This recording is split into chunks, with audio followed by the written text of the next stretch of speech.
RJ, have you ever wasted time on a sale? Try not to. It's one of the biggest killers of success in sales. It's just a time waster. You don't have time to try to turn a deal into a deal if you've been working on it for 6 months. Is there a term for those? The ones that just sit there forever that you're like... Shitty deals? I don't know.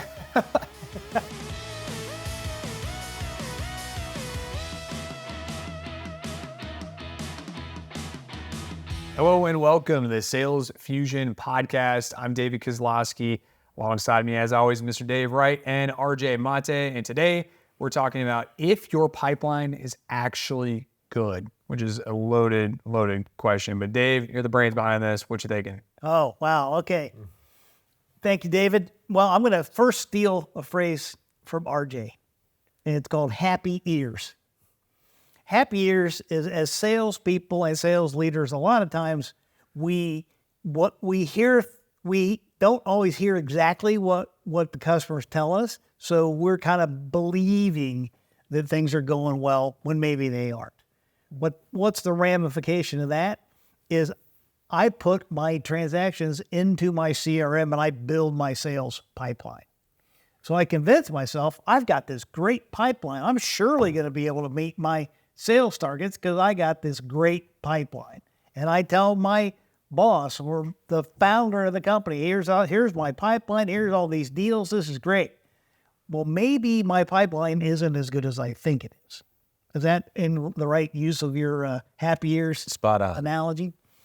And so a lot of times when we get involved with a healthcare tech startup company, one of the first things we do is understand what's their pipeline look like. Do you have deals that you're working on right now? Why do we do that? Anytime we're evaluating growth of an organization, we're trying to figure out, is there some quick wins that we can get? A lot of things we know, they take time to implement. There's training, there's education, there's long plays and all this. If I look at my pipeline and I can sort through and figure out, are there deals there that we can actually get closed in the short term? I can get some quick wins. One thing we all know in the healthcare space is sales cycles are long, right? So David, last company you were with, do you know what the average sales cycle was? I won't say, but it was a very, very, very long time. Very, very long time, right? And typically we see that too. A lot of our clients have sales cycles that extend beyond 9, 12 months, right? Not uncommon in healthcare, especially in the software side of healthcare. So I've got to really figure out here we are, we're in March right now. If I have a sales cycle that's 9 months long, how many new prospects am I going to find this year that are going to close this year? Time's running out. So I've got to look at my current pipeline to determine where are the deals that I can close this year. So when we think about, is my pipeline any good or not, we got to understand, how do we determine that? Right? So what are the things you look at to know, is your pipeline any good or not? Well, I go all the way back to the beginning and try to understand, okay, here's a transaction, here's an opportunity that's in my pipeline. Does that really fit my business, what I can do? If I can't, or it's maybe not within something we've done before, or it's a long shot, why am I spending my time on that deal? RJ, have you ever wasted time on a sale? Try not to. It's one of the biggest killers of success in sales, is spending time on deals that will never close. Right? If you look at this industry statistics, probably the biggest reason that people lose deals is not because they lost it to the competition. It's because the customer didn't make a decision. That means I've just spent a ton of time. So I got to look at my pipeline. I got to know, is this customer, this prospect, a good fit for what I have? How are you determining the time-wise? Like, is there some formula that you're using, or? What do you mean time-wise? Like you said that you're talking about time, like, if I'm not mistaken, how long it's taking? Yeah. Yeah, like what is your formula, if you will? Well, the formula is I have to understand what's my average sales cycle look like, right? Do I know that? And if I'm a startup, maybe I don't, because maybe I haven't closed enough deals to really know what that is. But I also have to know what my sales process is and where I am in that sales process. And if I understand, this was actually my next point, so good question. Sorry. It is, what is the timing that my customer has to solve this problem, right? Do they have a need that I can fill? And what's their time frame? If it's, I don't have any budget this year, but I want to make sure I'm ready when my budget comes available in January.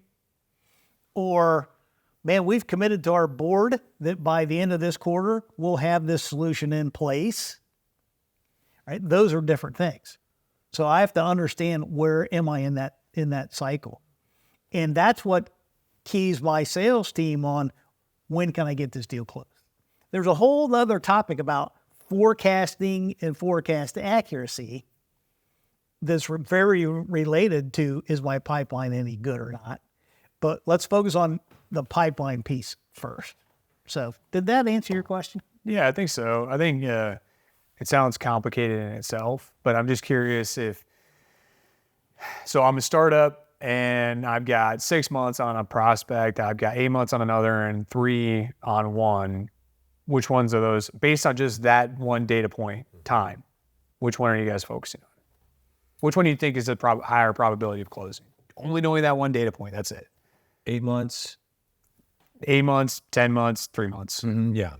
So it depends. And the reality is, the appropriate amount of a opportunity being in pipeline is between 120 days and 180 days. The reality is, if a buyer or a consumer is coming to you and you're having ongoing conversations, and there are outliers, but there is an intent to purchase within 3 to 6 months, it's unlikely something that will eventually never happen. Now, there's outliers to that. If you're working on one client and it's a large transaction and it's strategic and it requires multiple agreements within an organization sign off, then the pipeline or the time to close a deal could take anywhere between 12 and I would say 18 months. That's a reality. If you're working on something extremely strategic, and I've done multi-million-dollar deals, and they've taken a year and a half. But transactional type of stuff that has a dollar amount that's associated with it that would be appropriate to a normal sales cycle, 3 to 6 months. The other thing, can I say one other thing back to your point? Okay. One more. Well, that's it. Okay. This conversation is around pipeline. And if you were to say specifically, well, what is pipeline and who creates pipeline? The odd thing about that is, in my 20 years of sales, I've been solely responsible for creating pipeline. Typically, marketing doesn't go create pipeline, actually in a CRM. Management very rarely creates pipeline. The creation of the pipeline is almost solely directed upon the sales individual. So now I look at it under two lights. I look at it under creation, which I said, and then compounded. Because now you could have multiple people within a sales organization, BDR, SDR, whatever, customer success, creating pipeline.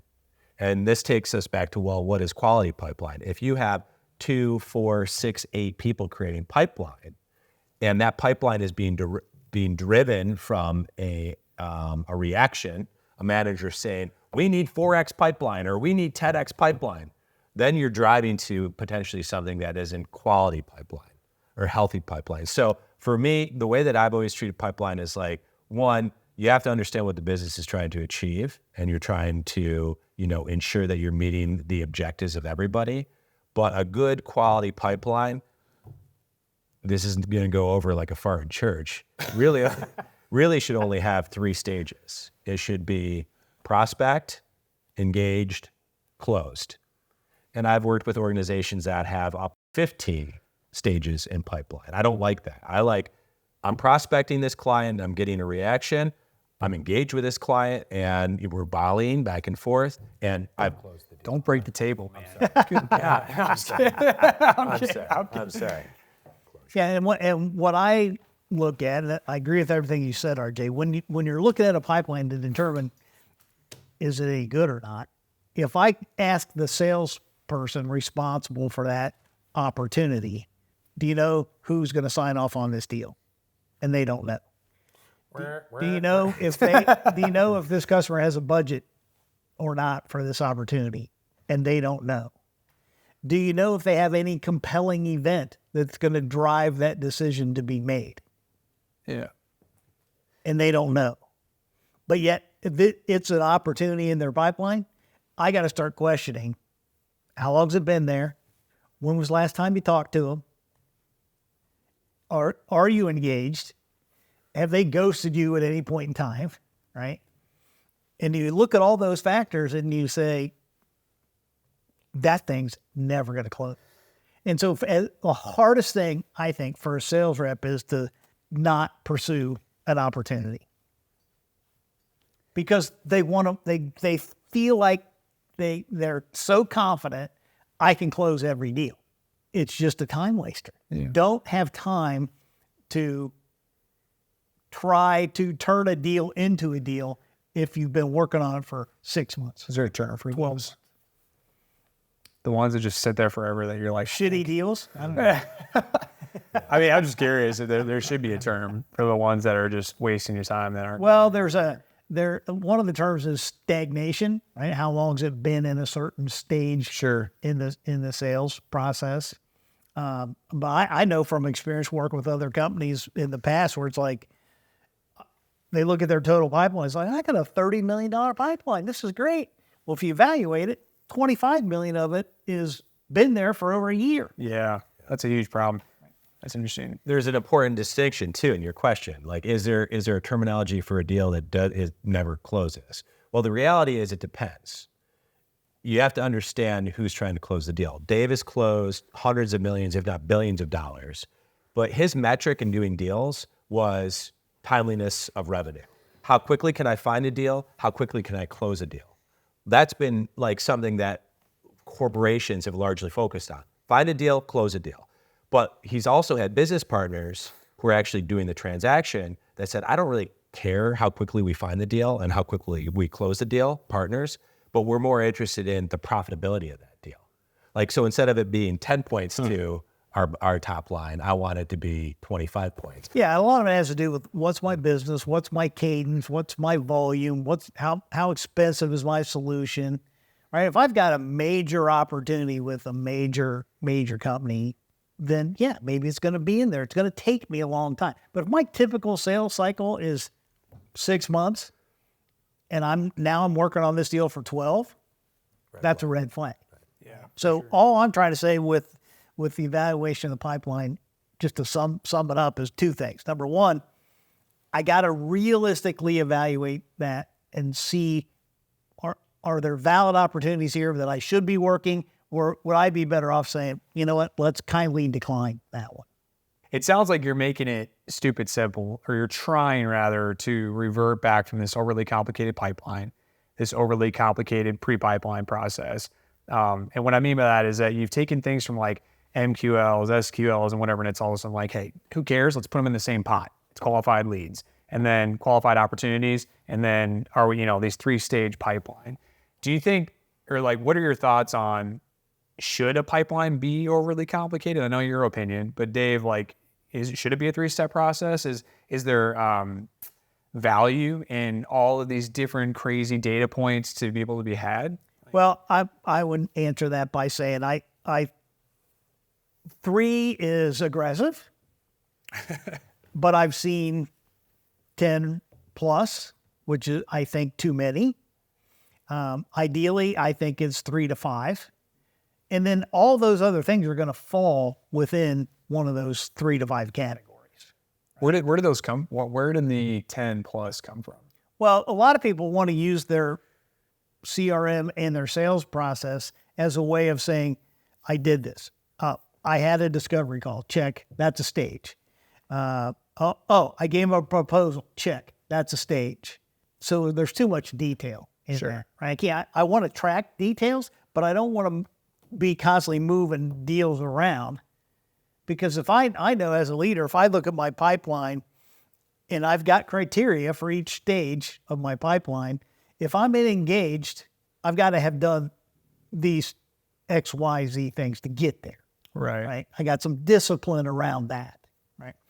And if I got something that's in my final stage, then I should be pretty doggone sure that deal's going to close because I've done check, check, check, check, check. I've checked all the boxes to get it to here, right? What people don't do, and that's where the happy years comes in, is they start making some assumptions. Oh, that one's going to close because I can feel it, and they put it in a deal that at the end of it, it just blows up right in their face, right? Sure. We're trying to avoid that, obviously. And the other thing I was going to say about this pipeline evaluation, is it good or not, is I've got to determine where can I get some quick wins, right? Most startups are needing revenue, which means they got to close sales. Right. So, yeah, I'm going to invest in other things, and I'm going to build my sales process, and I'm going to add my content, and my marketing, and all the other things. But what can I also do that's going to bring home some bacon in the meantime? I don't care, like RJ said earlier, I don't care about 4x, 10x of my pipeline if it's no good. I mean, how do you get out of that mindset then of like, I have to get 10x of what the number is that I need to sell, and is that number even feasible? I guess like there's parts of what I'm hearing that I'm like, man, I get what you're saying and I believe you, but how do you have that conversation? Well, I still want to have the 10x.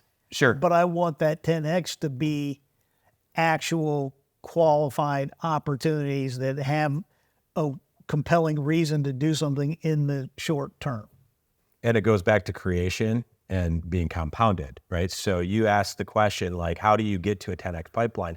Just because you state today on March 18th that we want a 10x pipeline, next Friday, if you have a 10x pipeline, something's wrong.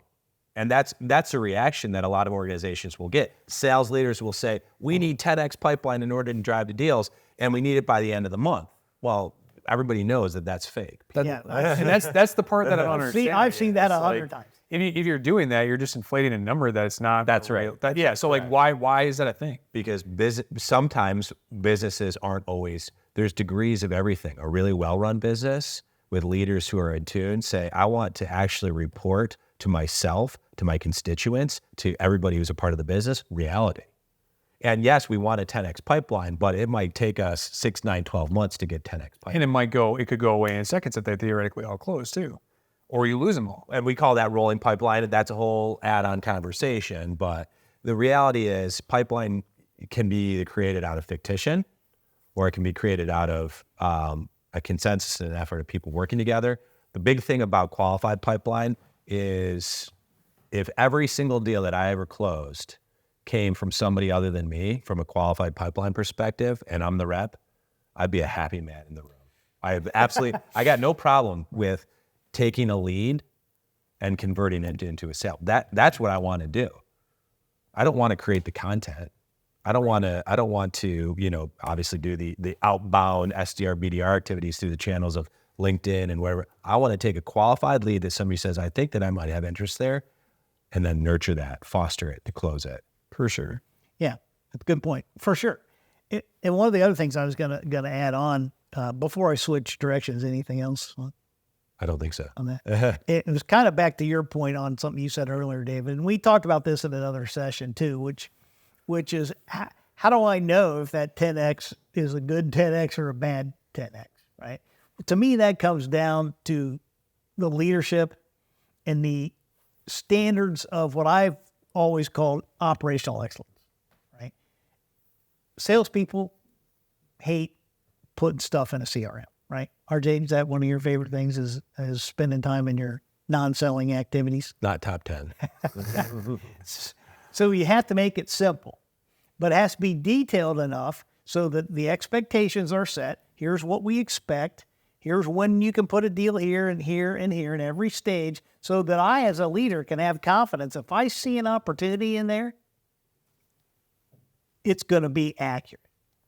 Right? And that's something that happens over a period of time. Right? There's no such thing as perfection. It's progress over perfection. Right?